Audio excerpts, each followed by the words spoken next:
Our next guest on the Any Given Monday podcast is a registered dietitian, member of the Irish Nutrition and Diet Institute, and founder of NC Nutrition.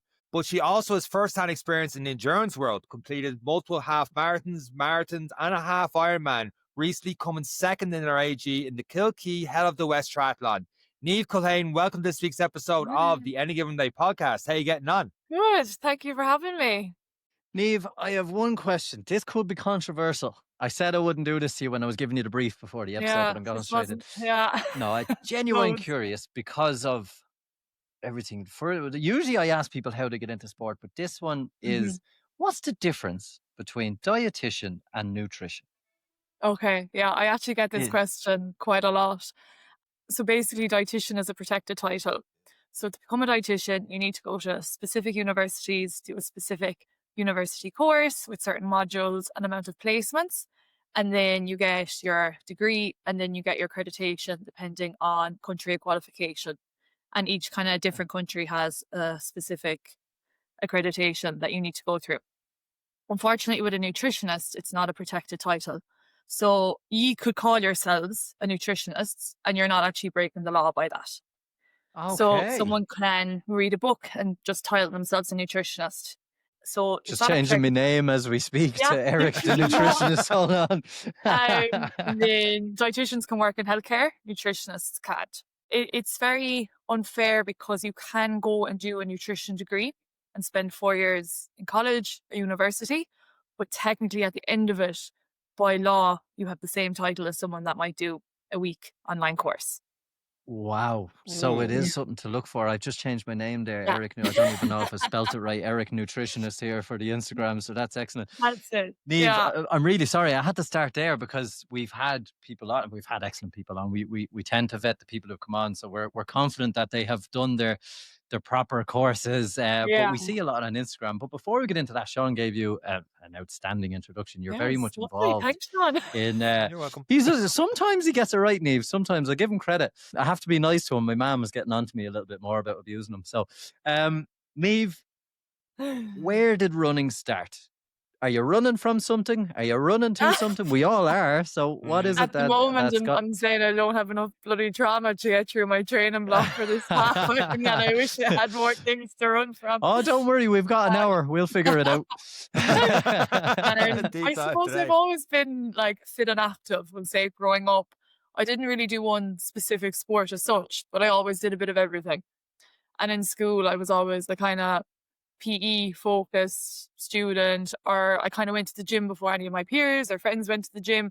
So I was always kind of dipping out of everything, but never took anything too seriously. And then I moved to Melbourne in 2019. I did my first half marathon there and I hadn't a clue. I remember my longest run I did beforehand was 13K. And I remember thinking it was the longest run ever. And I texted my dad after, like, look what I'm after doing. And I remember even the day of the run, I had a few jellies in the pocket, like, didn't know what a gel was. Even as a dietitian at that stage, did not know what a gel was. And then it kind of just built from there. Every year I kind of picked something to do. I did the Ring of Kerry, that's like 170K charity cycle. I did Tough Mudder, did the half marathon. And then a few years ago, I remember I kind of went for a random run one morning. Like, it wasn't really in a training block or anything. I remember I kind of did 16K, handy enough. And I was kind of like, if I can do this without any training, I wonder what I'm capable of with actually a bit of training. So I signed up then for Sydney Marathon. And that would have been my first kind of training block as such. Now, when I say that, I'd no coach, I'd know nothing. I followed some random online plan. So I did that marathon and said I'd never do one again, as we always say. And then a week later, we signed up for something else. And then I suppose being in Australia, I knew I wasn't going to stay there forever. And there's certain, you kind of see more opportunities over there, or you're a little bit more open to things. And I had a bike. I can't swim. And I was like, just would I sign up to a triathlon? So then I signed up for a triathlon. And that was a sprint. It was terrible. Nearly died. And then I signed up for a full standard distance triathlon. And then my visa got extended. And I said, if my visa gets extended, I'll do a half Ironman. Because if I don't do one here, I'll never do one. Yeah. So I did a half Ironman last December in Bustleton. And now next Sunday, I'm not sure when this goes live, but Sunday the 21st, I'm doing my second half Ironman in Italy. So yeah, I just kind of built gradually from there. I'm really curious on your journey into sport and sugar. I know you said you had a couple of jellies in the pocket, because I suppose I don't want to speak for you, but maybe you can Mhm, add some more context to my question. mhm. In your life, you're probably telling people what's not there's not good and there's not bad food. There's food you should have and food you should have in Yeah, moderation. But you probably spend more time kind of guiding people away from those food in moderation. And now you're looking at yourself on the start line with the Haribo, the jelly I know. babies, and then you're finding out, what is this packet they're all slurping on the start line, filled with all these I goodies. know. Mhm. What was it like to go through that, I suppose, awakening, stepping into Aladdin's cave of sugar Yeah, and endurance races? What was it like for you with your background? I suppose one thing about dietetics is people always, when they meet a dietitian, they think we're going to tell them all the things they need to cut out. But in reality, we're looking at what they're missing from their diet and what they need to add in. And I suppose through teenage years, a lot of training and going to the gym is very physique focused. And you see Yeah. that out there, like, you know, it's changing on social media, but you do see out there like someone's success is based on their week 1 photo versus their week 12 photo. Mhm. Whereas Yeah. they don't think what other things have they achieved in that time.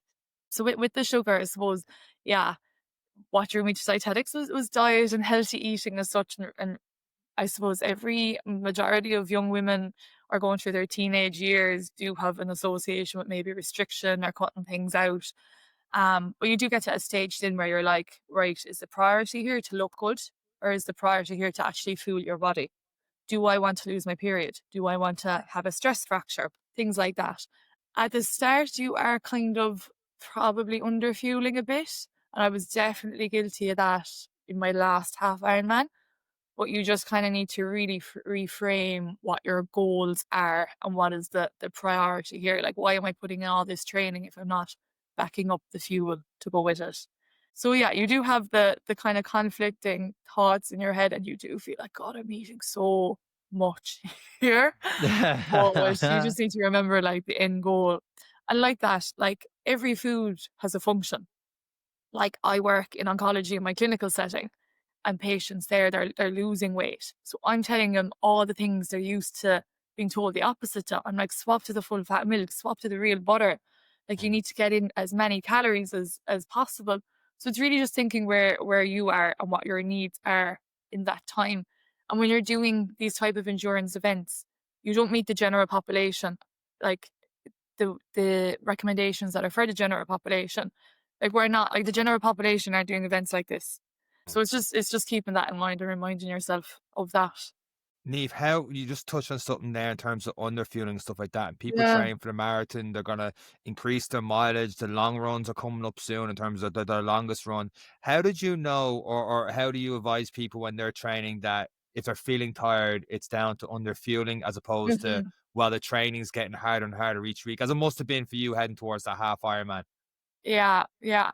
So I would say one thing, like, especially if it's your first training block, I think the more experience you have with running and with marathon and things, you are able to look a bit deeper into every day and look at kind of periodized nutrition and where you can kind of adjust things. But I think if it's your first training block, like you shouldn't need to worrying about how many calories you're having or the number of that scale. You just need to do what's best for you to get you to the start line because you're doing something amazing. If you find that you're like fatiguing early or you're just not progressing or you get to a certain stage in your run and you're having a block, like just having a step back and looking at your day and thinking, okay, what have I eaten today? What were the timings of my meals? Have I had enough carbohydrates? So much in the social media is protein heavy. Protein isn't going to get you through them 42 kilometers. Like it's carbs, and carbs is what you need. And like people get worried about the scales, but if you're eating more carbs, you're going to retain a little bit more water.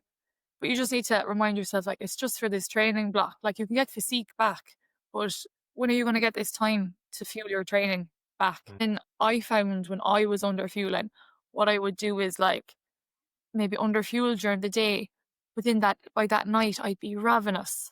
Or maybe by the time the weekend came or after a few days, I'd be so hungry and then I'd be eating crap. And it wouldn't be, whereas if I actually just took them calories and them carbs or whatever I was eating and kind of binging almost and actually redistributed them throughout the week, I'd be getting way more benefit from it.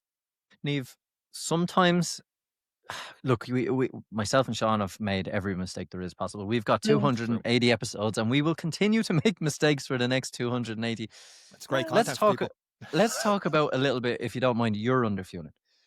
You have the knowledge, so probably recognize it a little bit. What were the telltale feelings you were having? Obviously, you've mentioned one, ravenous on the weekends, and we're taking a look. So that's one option for people and how we can redistribute. For one, when I redistribute, I feel my midweek training is excellent. And by the time I get to the weekend, I'm not as tired when it comes to the long run. And that's one element I have felt by focusing on my meals early in the week to give myself a chance for the long run on the weekend. What were some of the signs that, like, for example, when you took on, maybe it was for the half marathon with the jellies, or maybe it was for the half Ironman where you can really get caught out with fueling? What were your telltale signs? If we think of the half Ironman day, what I was very guilty of was not taking enough fuel on during training. So I was like using the gels. I was like, yeah, my tummy likes these gels. I'm fine. But I wasn't taking enough volume. So that is number one, is what I would really recommend is you see on the textbooks and the guidelines, X amount of carbs per hour. I wasn't doing that in the training. But then the day of the Ironman, I did it on the bike. I took on 70 grams of carbs, which I'd never done in training. I got off the bike and I ran 10 meters into the transition area and I started empty reaching and trying to vomit. And that stayed with me for the whole half marathon. So it was awful. It was actually terrible. You are the one in the races I'd laugh at, Niamh. I'm really sorry to admit it. Eric's well behind. Don't worry about that. It's like how ironic that the dietitian isn't fueling herself properly. So, like, a lot of it is mind over matter. Like, you just need to tell yourself, like, you need this fuel. So I suppose, some telltale signs is just tiredness, fatigue, particularly in a woman, like loss of period. I think a lot of the time online now you're seeing a lot of influencers having stress fractures, things like that. And the scary thing is, Niamh, they're not telling you about it. Yeah. And they're hiding the fact of what's their injuries and what's everything. That's another thing. And then like that during the week, kind of hitting a wall. Like, you're doing your training, you're progressing it as per plan. Your fitness should be improving with it. Your endurance should be improving with it. But there's just something not being able to support it. And then also, I found when I wasn't fueling correctly, my recovery was also impacted. So after my run the next day, I'd still be pain in my legs, or that heavy feeling, or that kind of, you probably know it, the back of your hamstrings all down your legs. And like, that shouldn't be happening. Like, you're going to feel some sort of soreness, but like, you shouldn't feel that heavy from your day to day. And then another one, which a lot of people will recognize, or a lot of my friends, the irritability and the grumpiness. Because when we're hungry, people said you had that before you started running, Niamh. No, I'm not. I don't know. I don't know these people. They just So I remember one day my housemate goes, I know you're not doing another one after this one, are you? Or my boyfriend recently, I was like, geez, I'm fairly fit now at the moment. Like, maybe I'll just sign up to full Ironman after this while my fitness is like, Niamh, let's just get this first. It's enough to endure one. The irritability is a big one as well, And obviously they're all really good signs to look for. And everyone is individual. So when we look at the likes of the people we've been talking about online, and everyone picks up a textbook, information is at click of a button. We have podcasts like this one. We're a really good podcast. But YouTube, AI, everyone, if I put in my height and weight, it'll say you need to take on, Eric, 80 grams of carbs every hour to do this because you're 90 kg and yada, yada, yada. Yeah. When it comes to that, and people tend to find themselves with still a little bit irritable in some people's opinions, still feeling very fatigued, still feeling everything else, they become victim to that. Nutrition, diet, everything is individual.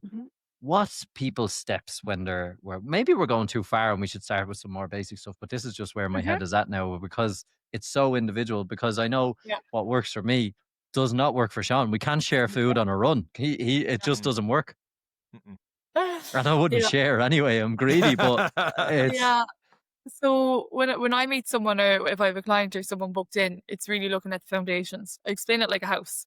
You're not going to be putting the gorgeous furnishings or the interiors if you don't have the foundations of the house first. And that's simply your day to day. That's not even looking at what you're taking on during your fuel.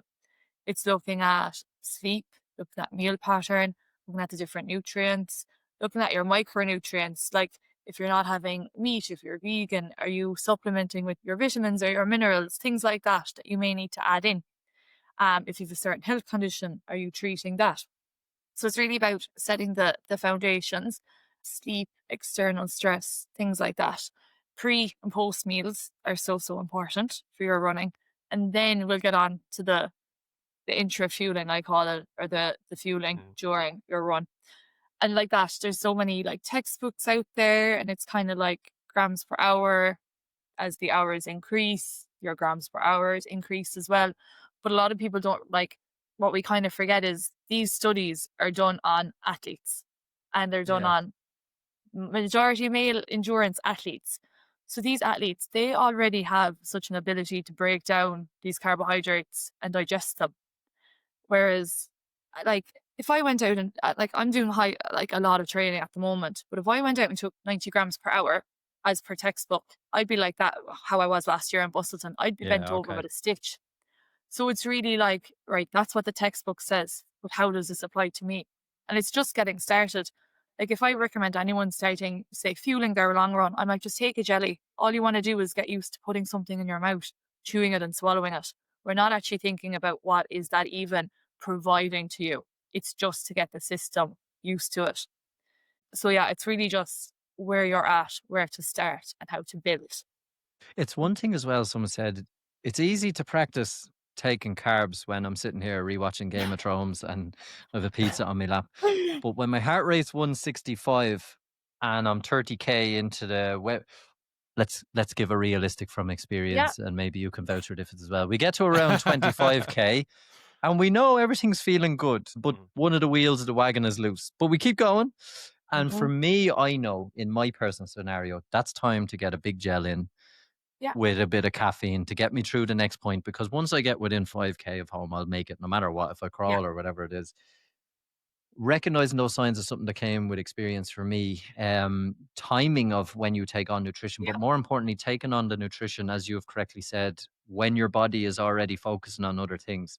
How Mhm. important is that? And some people might panic when they listen to this because they're in their marathon plan, they've ran a 30K and they haven't even practiced this kind of stuff. So Yeah. what is the kind of basic considerations people can take now with the information I've just given? And then how can we salvage the next 3 to 4 weeks of marathon training to try and look for the extra percentages so we have comfort in what we're about to achieve? Mhm. So I wouldn't stress timing wise. You still have a lot of runs left in your training block for people listening that aren't used to running with gels or with fuel. So what I would actually say first is just pick some jellies or just pick a gel, whatever you are comfortable with trying first.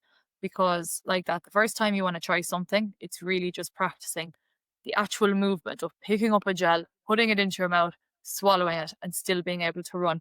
Because I don't know about you, but like I find if I'm running at a high heart rate, it even takes a little bit of your breath, having a drink of Yeah, water or yeah, gels. yeah, So even just practicing that. What I actually say to people is practice it on a short run. Because again, when we're starting, we're not actually focusing on the fueling part. We're focusing on the practicalities of it. And if you find that you've an upset tummy or you get a stitch or something the first time, at least it's not on a long run where you feel like you yeah. can't go on. And then one of your more priority runs that week are kind of ruined, or you need to stop and go again tomorrow. So do we need a gel for a 5K run? No, we don't need it to fuel it, but it's a great opportunity to just practice. And you might also just take half a gel, and then you kind of just build from there. And everyone is different in terms of their tolerability and how much they're able to take. yes, as again, there are textbook recommendations, but they may not apply to you. And then just test that. And it's okay if you get to a certain stage and you're feeling that cramping or that bloating or that stitch, okay, this week that was my max limit. I'll try that again next week. I might be able to tolerate it. If I'm not, I know then to just reduce that a little bit. And it always goes in kind of grams per hour. I think during a marathon or a half marathon or any endurance events, we kind of forget to fuel in the initial stages, or we're so into the event, or we're running for kind of 20 minutes and we think, sure, I'm only 20 minutes in, I don't need to fuel. But what we want to do is we want to prevent that wall or prolong it as much as possible. We want the fuel to keep us going. We don't want to stop and then need the fuel. So yeah, just small steps. Think of practicality. Think of jellies even first if you don't want to try a gel, and build from there. Just on that, the research says, and this is one thing I think gets lost with all the information that's out there. So people are like, oh, I'm running 4 million kilometers this week because I'm aiming for this one. And then someone else is research like, said that? well, listen, if you look at my Strava after I edited Sean, them treadmill runs, when the research is looking at per hour, because time is absolute. Time is one thing that's guaranteed to happen. Distance may or may not happen. When people are fueling, a lot of people fuel off distance. Is that a mistake? I always recommend per hour.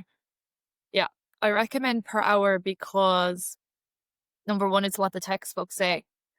And number two, it's easier to kind of quantify and give guidelines on, because if you're fueling kind of per kilometer or per distance, it depends on what way you're running. Like if you're doing a tempo run, you're going to be finished it much quicker versus an easy run, we'll say. And if just say you're doing a 10K and it's an easy run, so it takes you an hour and you need to have one gel. But then if you're doing that distance, say you need 2 gels.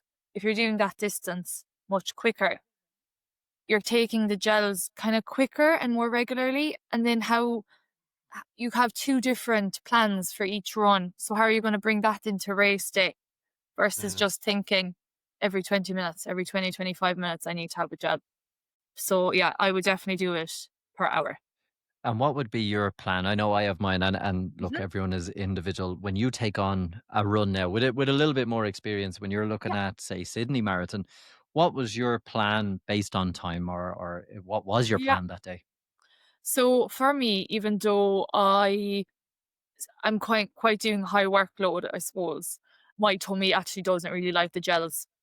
So which is a lot of people. So a lot of people are going to resonate with this. Yeah. So on paper, even though I've done quite a lot of running now and endurance events lately, on paper per hour, I should be hitting 90 grams per hour. And especially in the triathlon world with the heavy workload, 90 grams, I'm still only on about 55 to 60. And that is because if I go more than that, I know my tummy is going to get upset. Does that go against textbook? Yes. Do I know textbook says 90? But again, that reinforces, I suppose, that everyone is a little bit different.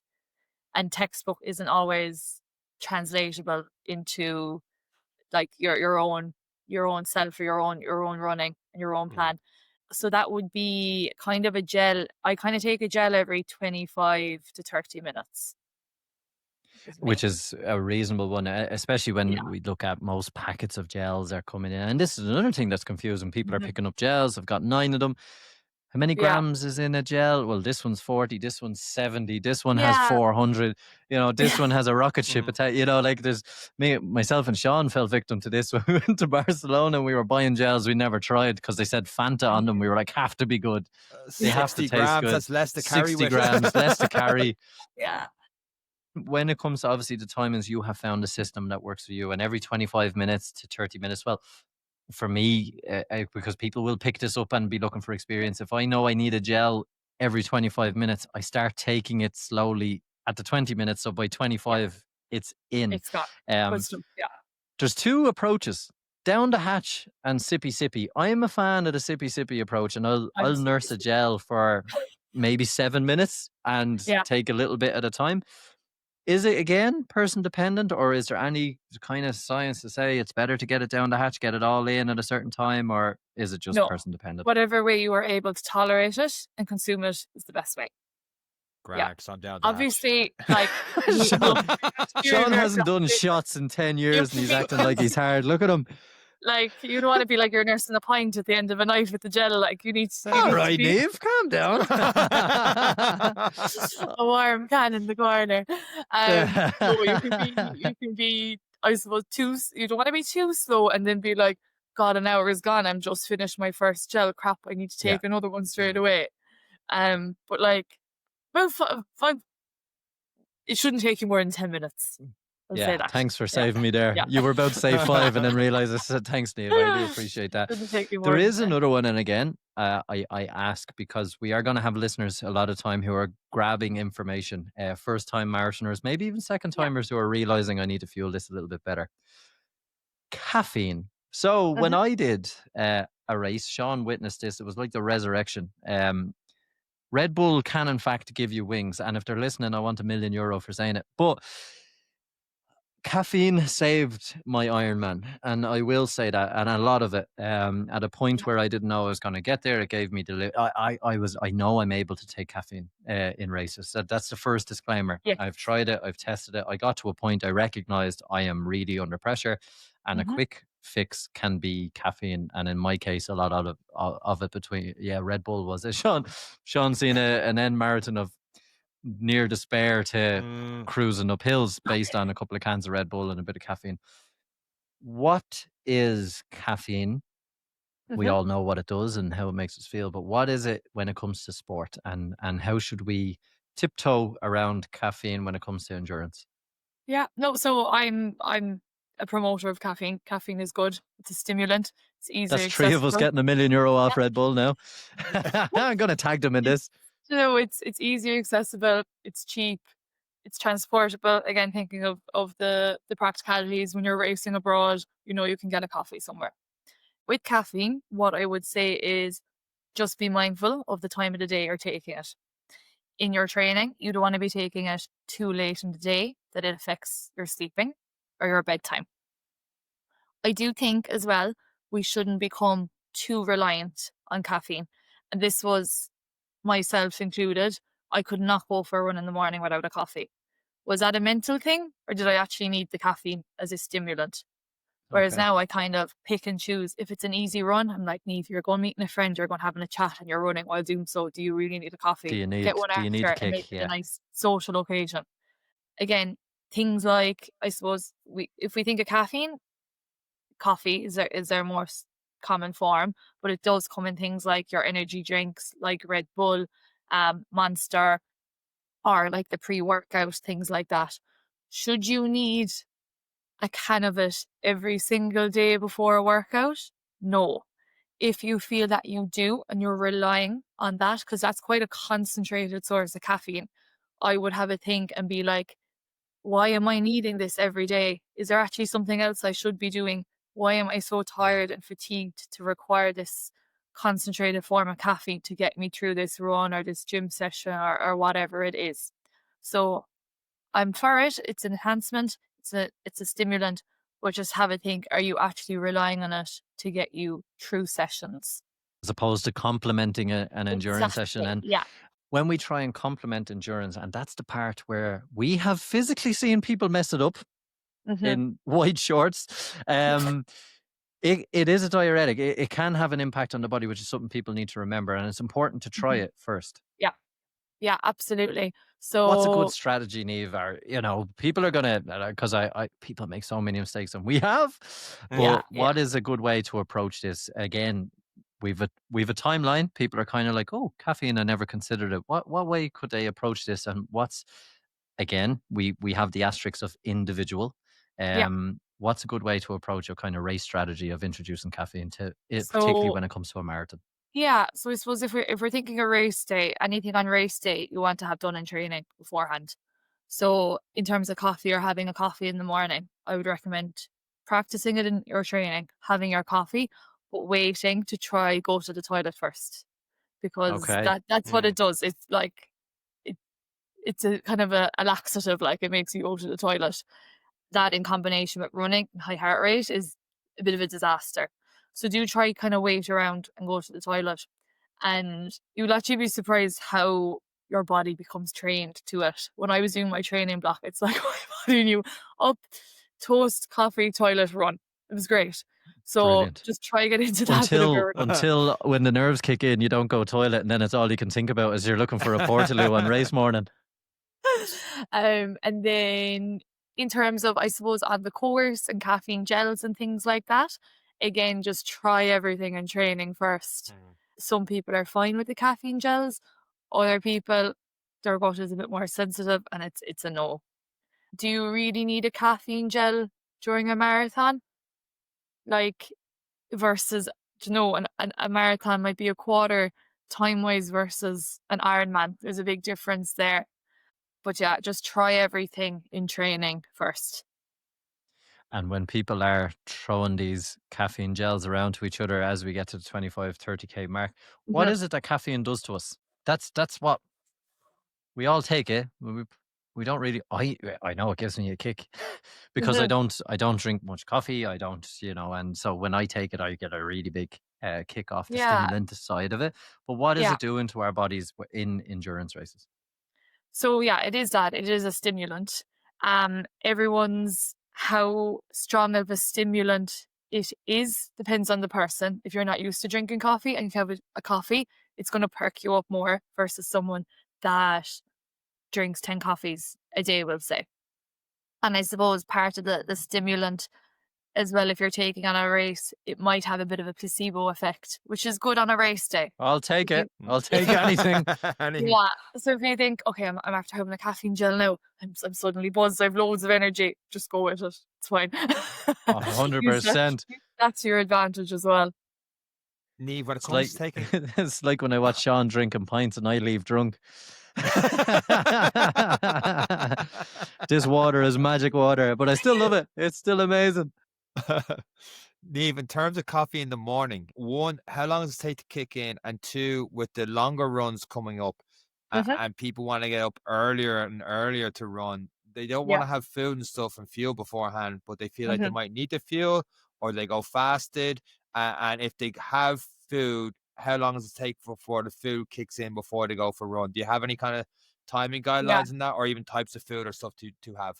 Yeah, so I suppose in the morning you're a little bit caught because no one wants, we're already getting up early to run before work or get the long run out of the way in the weekend on Sunday so we can enjoy our day. You are a little bit caught in the morning. When I was doing my marathon training, the minute I'd get up, I'd go down and boil the kettle and eat. You're not going to be hungry. You're not going to want it. You just, again, have to train yourself eating that early in the morning. So in the morning, haven't seen me with a leftover Chinese at 6 a.m, Niamh. God. Yes. Advice for chicken everyone else fried there. rice. Here we go. So yeah, in the morning, just as soon as you can. And then the types of food, you want to focus on things that are digested quickly. So again, it has to be carbohydrates. Carbohydrate is our fuel. And white carbohydrates are digested quicker versus your whole grain. And again, that goes against your normal dietary advice when you're told have brown X, Y, and Z.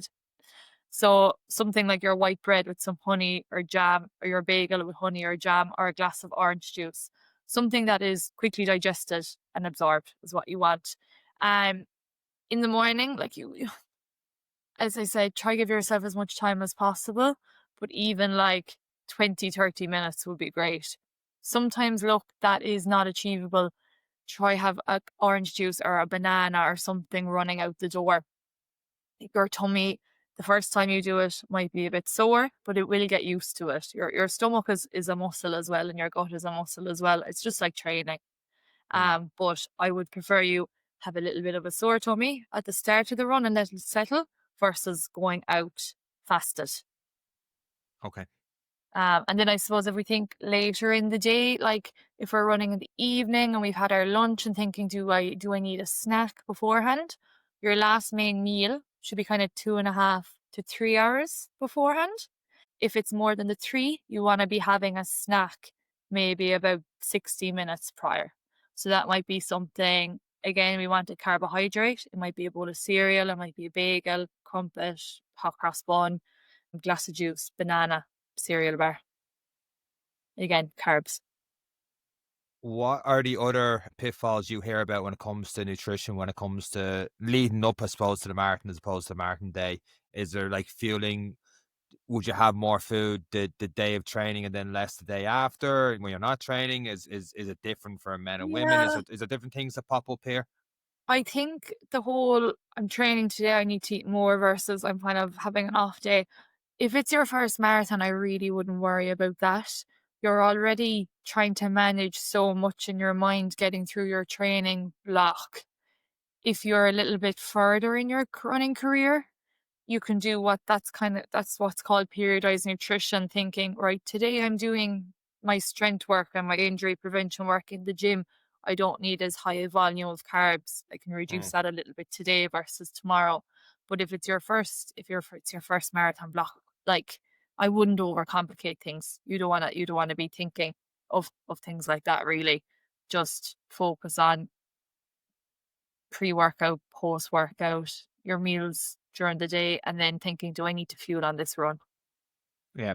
I want to change topic just a little bit here and jumping on Eric's first question. I'm seeing a lot of this online, and for those who can't see the screen, Eric has actually put nutritionist there in his lower third there. Can't sue me, baby. Can't sue me. Chicken fried rice for breakfast. You heard it here first. I want to be careful how I talk about this because I don't know enough or anything about it, if I'm totally honest with you. But a lot of people online are jumping on PCOS. What's that? Well, I'm going to ask the dietitian, what is that? And a lot of people are like, You said that with like such conviction, Sean. I thought you knew, you bluffer. I don't. I know small bits of. We have a registered dietitian here. She's put that under their name there on what that is. So I'm not even going to attempt on what it is. I'm very. No, it's something I never really heard a lot of before. If I'm totally honest with you, and then there's two really conflicting sides to this on social media right now. On what I'm seeing on, like, people are using this excuse for not being able to achieve their weight loss goals, and and then there's a lot of people saying they have it. Is it common? And for example, well, first thing, what is it? Yeah. So PCOS is polycystic ovary syndrome. And what it is, it obviously... I can't use it as an excuse. Damn it, Niamh. I was hopeful. That was my second whole point. Obviously, it only happens in females. You're out, Eric. It is very hard to diagnose. It's very clinician specific in the diagnostic of it. So one doctor might say you have it, another doctor might say you don't. With a lot of women's health and women's specific diagnosis, studies and science never looked at women. If you look back, it was always men that investigations were done at. So a lot of these things, like endometriosis is another one, they're all relatively new diagnoses, and the treatment and the evidence behind them, I suppose, is quite lacking because of that. Because in medicine and in health, we have to have years of study with quite a large population group to show that, okay, X and Y actually works and these were the outcomes of it. Like, if we think of symptoms, will be very painful periods, heavy periods, facial hair, or what we call downy hair. That's to do with your testosterone levels. They would be slightly higher in women with PCOS. Another thing that you had mentioned is weight loss or struggling to lose weight. And that's, I suppose, when your simple calories in versus calories out does not work for these women. In terms of like guidelines and kind of the treatment of it, a lot of it is diet, and it's really looking at your carbohydrates. So essentially what happens is you have excess insulin production, and the excess insulin production, insulin is what we have in our body that is produced to break down carbohydrates and use them as energy. In PCOS, you have excess insulin production. So a lot of it gets stored as fat in the body, and we find it hard to break down those fat stores. So you need to just manipulate your diet a little bit to have low GI carbohydrates, which is how quickly a carbohydrate is released into the bloodstream and broken down by the body.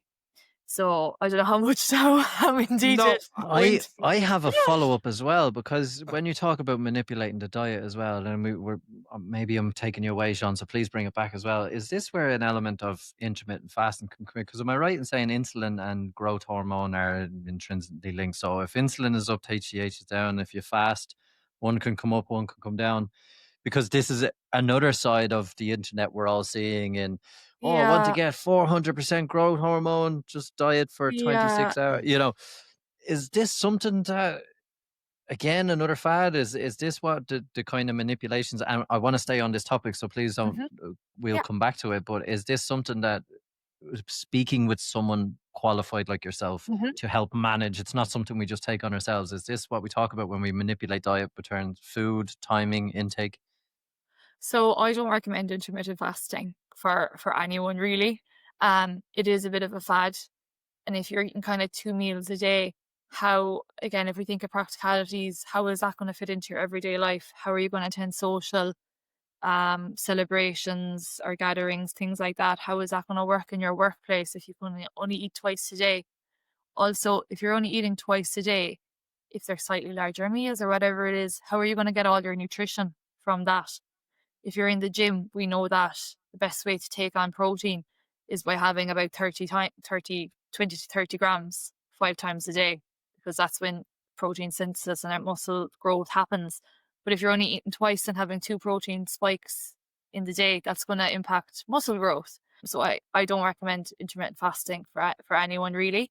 In terms of manipulating the diet, it's more about your volume of carbohydrates and your Okay. carbohydrate distribution. So when I say low and high GI carbs, low would be your whole grains, anything brown, anything kind of seeded, and that's released really, really slowly.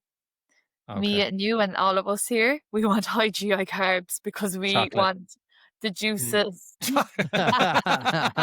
If you say so, Eric, if you say so.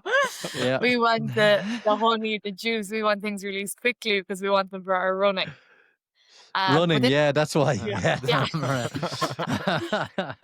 but there's other things you can do as well. Like you really want to just slow that. You really want to just slow the release of carbs. So other things that you can do is like pairing it. So if you pair it with protein and a fat in your diet, that will slow the increase. So it's just about having balanced meals. It's nothing too complex or wild or wacky.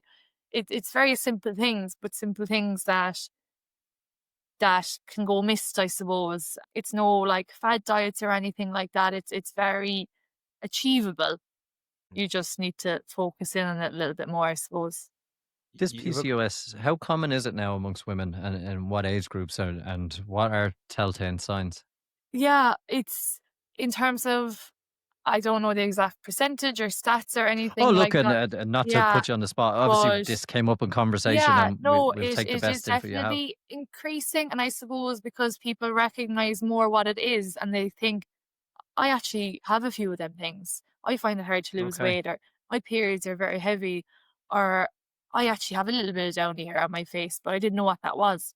So I suppose the increase is more linked. Potentially, women have always had it. The increase of the diagnostic of it is because it's more recognized now, as well. The best thing is probably, where do women find a good source? And I say good source for information about this kind of stuff. Yeah, so Sean mentioned there, I'm a member of the INDI, the Irish Nutrition and Dietetic Institute. So that's a really good website, and it has different kind of diet sheets and guidelines, and it can direct you to other, I suppose, platforms as well. And they send out kind of magazines and news articles as well sometimes. So it's called the INDI. I would have a look on there. And then they also have a list of registered dietitians there. So depending on like your area, or if you want to see someone face to face versus online, there's depending where you are in the country, there is a list of dietitians there if you do want to seek kind of more help from about it.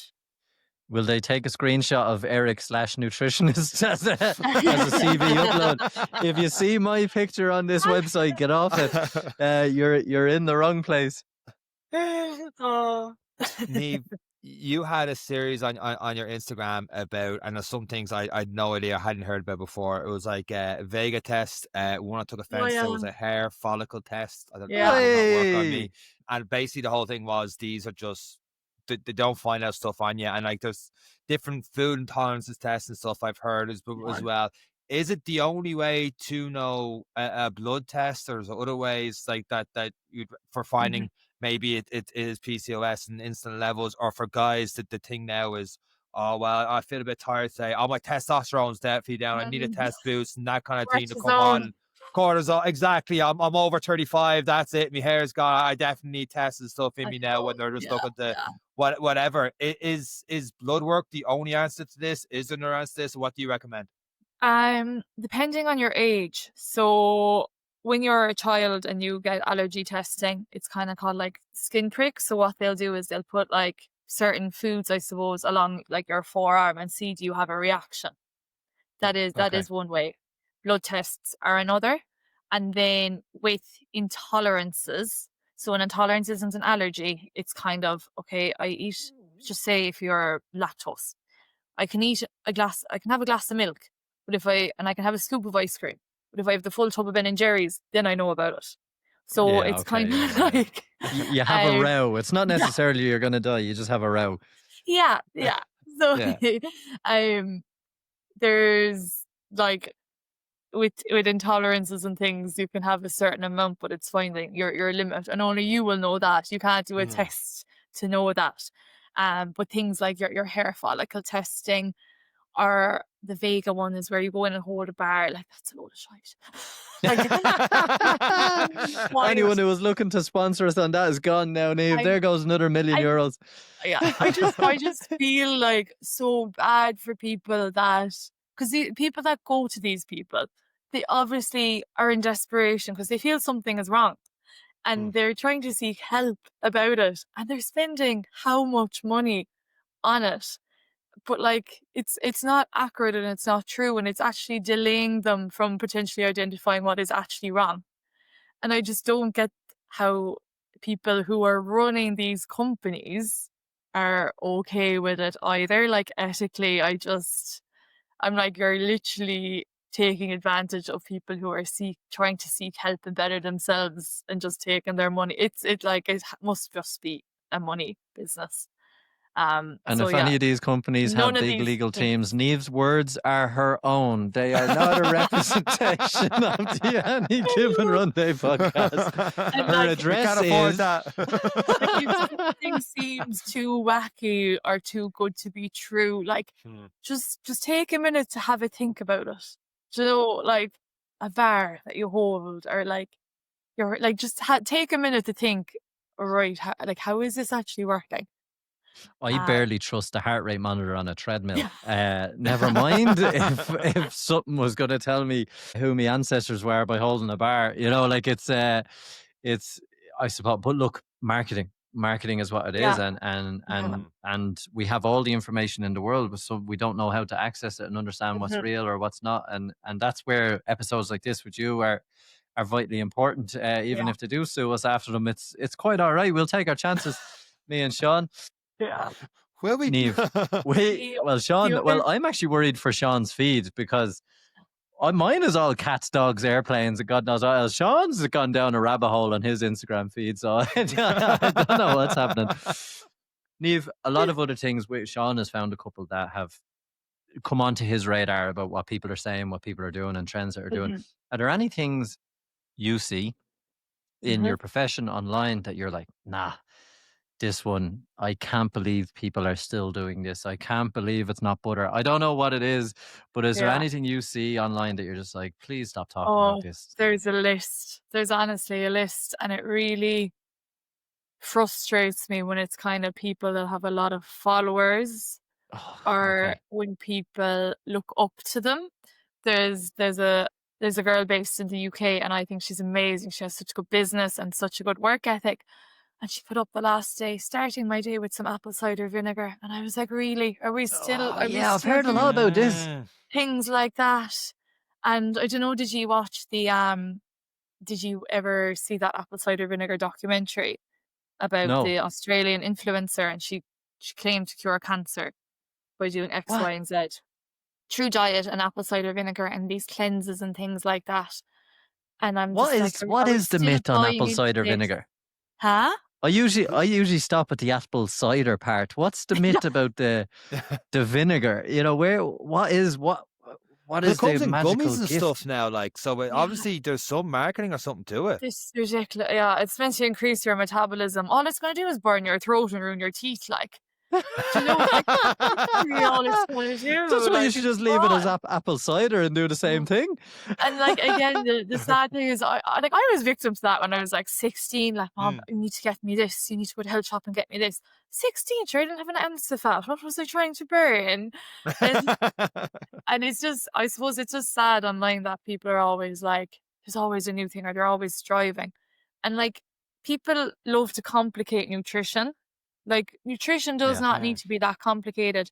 And they're always focusing on that extra 1%, or like, they think that the most restrictive diet or the most complicated diet or expensive supplement must be the best. But like, just look at the food pyramid. Like, it's been around for years. It has had some alterations, but it's just so basic. Just go through your nutrients, your carbs, your protein, your fat, your dairy, your fruit and veg. Your snacks are at the top, your chocolate, things like that. But Hey. like people just bypass the basics and they think all these little 1% are the end all, the be all, and like, they're not. So like the apple cider vinegar, keto, the newest thing is the carnivore diet. Oh my God, when Oh, people are yeah. eating steaks with Cures garlic cancer. Cures honest cancer. God, like, they literally be having steaks morning, noon, and night, and like that's not good for you. Like, where's your calcium in a steak? Where's all your fiber in a steak? Like, they focus like all the things they're missing out from that diet, and then sure, next week they'll be onto something different again. The carnivore one is a big one now. So is a big one that keeps coming back. Which one? We're starting to sell apple cider vinegar tablets, gummies. If anyone's interested, we're just going to edit out Niamh's last statement there because that's killing our business plan. But If it's they make the money, that's the thing. Oh, well, in but that case. that is the scary thing about it. And like, obviously there is a lot, and we call them fad diets for a reason. And one element of the food and one element is running.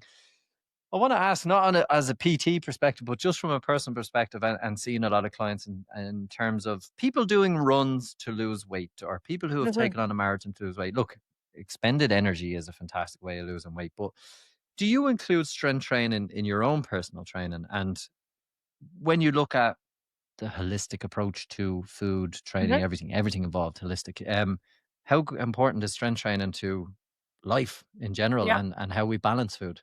Yeah, no, it's so important. If we think of strength training, like, I had a client the other day. She was 49. She came to me for IBS, but I was like, you need to start going. Like, you need to go to the gym twice a week. It doesn't even need to be the gym. You could go at home. You can get a bottle of water and start doing bicep curls. I was like, you need to start strength training. And I was like, this isn't in terms of physique or anything like that. Yeah, and that's the misconception. Yeah, like, you will get a benefit from it because, yes, it will improve your physique. But if we think of longevity and muscle mass, and as well, especially for women, the risk of osteoporosis when they're post-menopause, strength training is so, so important for that. For myself, I used to do strength training like 5 days a week. But again, that was because it was physique focused. Now I do it about once to twice a week, but it's more for injury prevention, which is so important during running as well. And I think a lot of people, including myself, neglect that during a marathon block, especially their first one. But like, the guidelines are everyone needs to be doing some sort of strength training twice a week. And again, people, I think it's for young people, or think, it's just to look a certain way. But I'd be on to my parents. I'd be like, did you go back to your classes now this week? Or like, my dad, I'd be like, will we go to the gym now this weekend and we'll just do something? Like, it's so important for longevity So it might be a kind of a bit of a younger population listening to this podcast. But even just think of your parents, like the less frail they are going into their older age, the less deconditioned they will be, and the fitter and stronger they will be. And you want you want them to be able to keep up their mobility. You want them to be able to go for a walk, their grandchildren, things like that. So it's not just the younger population that need to be looking at strength training to a certain way. It goes through all age groups. And I think it's one thing, people see strength training and they imagine Muscle Beach, Arnie. We're all in the gym, we're all lifting weights. Like my mom, I think, has shares in the community centre. I don't think there's a single class she doesn't do now at this stage, between the dance and the Zoom and the Zumba, Brilliant. line dance and yoga. We're talking about resistance movement, a little bit of strain on muscles. It doesn't have to be what everyone thinks it is. Is that right? Exactly. Yeah. It could literally be like you're put something in the toaster. Just do 10 squats while you're waiting for your toast in the morning. Just some sort of pressure on your muscles. Like that. My mom, when I used to be going to the gym, she used to think, "Oh, you'll get very bulky there now. What are you doing that for?" Yeah, the other misconception. If only it was that easy. Very bulky. And then she got diagnosed with osteoporosis. And now she goes to her PT. It's like shared classes, like 2-3 mornings a week. She's great. She's flying it. She's never been so fit. And she's delighted with it. So yeah, it's for like every age group in life. Niamh, I'm conscious we've taken nearly an hour of your time, but I have to ask, at the risk of disappointing people in certain parts of the country, to go from Western Australia, Busselton, for a 70.3 all the way to Kilkee, hell of the West. How are you training over here after all the triathlon training, even up to an Ironman over there, and then like trying to train over here again? Because Eric will tell you, he's a fair weather athlete. He'll spend 6 hours with a turbo trainer before he even think about going outside with a drizzle of rain. I know, yeah. How was that transition? Do you know what? Since I've been back, I moved back from Sydney in February. The weather hasn't been too bad. And it's been the best summer the last 5 years. Like, I'll give you that. Yeah. And like, the weather is never going to change. Like, we live in Ireland. This is the climate that we're going to expect. You know? But again, like, if you use the weather as an excuse to not do something, you'd never do it. When I see people and they're like, "Oh, it's a bit raining," I'm like, "Have you an umbrella? Can't you go for a walk with your umbrella?" Do you know, people love using it as an excuse. Yes, safety-wise, sometimes you get blown away out there, and the swimming can be hard in open water. But yeah, I have one of them bloody turbos. I can't wait to throw it out next week when I finish. But the training, no, it's been okay. I will say, I suppose there's a greater population in Sydney doing like endurance events and things like that. And I was training with a friend, so it was great because we were bouncing off each other. We do our long cycles together. But definitely Ireland now versus Ireland in 2019 when I left is very, very different. And people are a lot more proactive, and there's so many more run clubs. And I set up, like, if anyone is listening and cycles, I set up a bit of a cycling group because I just found when I came home, the only people that cycle I knew were my dad and his friends. And no disrespect to them, I don't want to be cycling with like 60-year-old men every Sunday spending my 3 hours with them. So it's basically a group. If anyone wants to join, just message me on Instagram. And it's kind of for younger people that aren't taking cycling too seriously, don't want to join a tri club or Cycling Ireland and be tied down to location. We're all over the place, and it might be, I'm going for a long spin tomorrow in Cork, anyone about. And I've made a few friends through that as well, and there's a few people in Cork that I've linked up with, and in Limerick as well. So you just need to be proactive with the training and just kind of putting yourself out there to find groups. Because I'm thinking, like, so many people are also moving home from Australia. If I've come home with these interests, there has to be other people out there with these interests as well. And second in your AG as well. Congratulations on that. Oh, thanks. Yeah. Yeah, no, it was fun. No, it was a good day now. I'd actually recommend it. It was a very well-run triathlon. It was my first triathlon in Ireland. The swimming, I'm not good at swimming. I still can't swim. But no, it was enjoyable now. It's enjoyable. If you got through that, I think you can swim. I think you proved you could swim there if you got through that.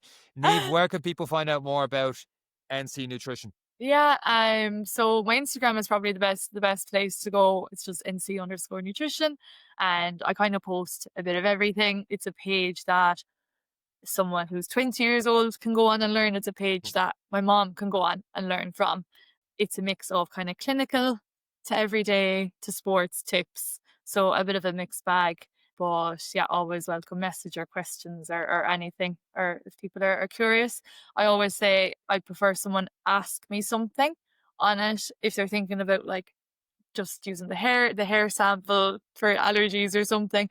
I prefer someone ask me that than go away and kind of waste time and money doing that. So yeah, they can know it's a reputable, evidence-based source of information. And I suppose I'm practicing what I'm preaching, and I'm trying all the gels and the grams per hour and stuff like that. So it's also put into practice as well by me. Well, I found out through the Vega bar through you, so if I Yeah. see how that test goes.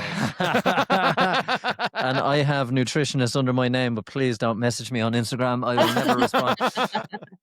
Niamh, it's been absolutely fantastic. One, getting the insights, your stories, and having fun along the way with food, because that's how it should be when we take on Exactly. food and sport. We appreciate your time. Thank you very much. We will post all of your information in the show notes, so for anyone Great. listening to this episode can find out more about Niamh. We wish everyone who are doing their training, maybe trying caffeine and gels for the first time, it's not too Yeah. late. You've heard it here, and we wish you anyone all the very anyone best.